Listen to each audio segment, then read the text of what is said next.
Assalamualaikum warahmatullahi wabarakatuh. Wilujeng enjing sadayana patepang deui dina acara warta Sunda ieu.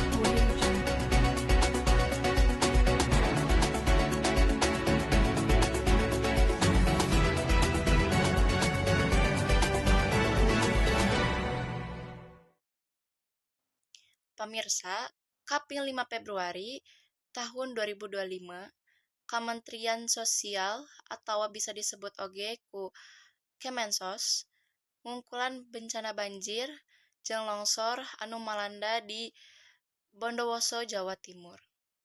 Sajumlah bantuan logistik oge geus dikirim ka warga kapangaruhan sarta tagana oge geus nyebar ka mana-mana. Nepi ka ayeuna, Dinas Sosial jeung Tenaga masih ngalaksanakeun proses ngumpulkeun data warga anu katarajang di lokasi bencana. Bantuan oge parantos nyalurkeun ka warga anu katarajang sareng Kementerian Sosial mastikeun yen kabutuhan anu katarajang bencana dicumponan. Hujan deras anu lumangsung sababaraha poe ka tukang ngabulurakeun banjir jeung longsor di wewengkon Kacamatan Kablang, Desa Wonoboyo, Bondowoso. Laporan yen 16 unit perumahan rusak parah sareng 97 unit perumahan rada rusak sareng henteu aya korban jiwa atanapi tatu.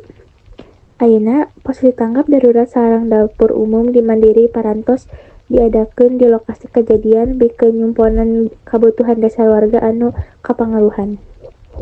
Warga bebarengan relawan jeung organisasi pangkat daerah anu aya kaitanana mimiti marsihan letak jeung tangkal-tangkal anu tutupan jalan.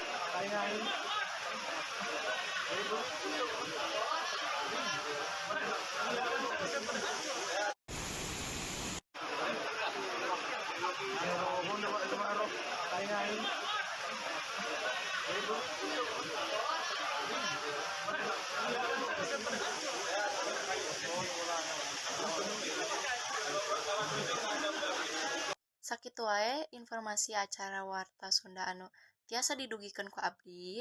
Wilujeng tepang deui dina acara warta Sunda nu bakal dongkap deui.